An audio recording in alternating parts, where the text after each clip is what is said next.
I hope you reconsider this, because this policy is a policy that makes it impossible to build the coalition necessary to take out ISIS. The Kurds are our strongest allies. They're Muslim.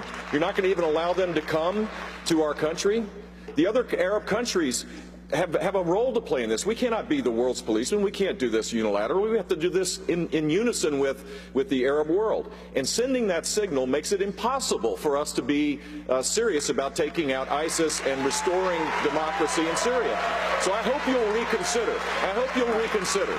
The better way of dealing with this, is recognizing that there are people in, the Islamic terrorists inside, embedded in refugee populations. What we ought to do is tighten up our efforts to deal with the entry visa program, so that a citizen from Europe, it's harder if they've been traveling to Syria or traveling these other places where there is Islamic terrorism. Make it harder, make the screening take place. We don't have to have refugees come to our country, but all Muslims? Seriously?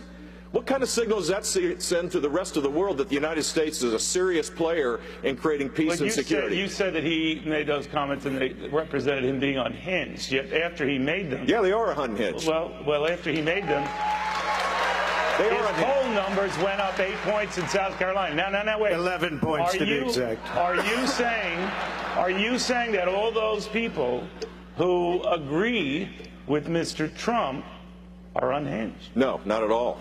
Absolutely not. I can see why people are angry and scared, because this president has created a condition where our national security has weakened dramatically. I totally get that. But we're running for presidency of the United States here. This isn't, a different kind of job. You have to lead. You cannot make rash statements and expect the rest of the world to respond as though, well, it's just politics. Every time we send signals like this, we send a signal of weakness, not strength. And so it was an unhinged statement, which is why I'm asking him to consider changing his views.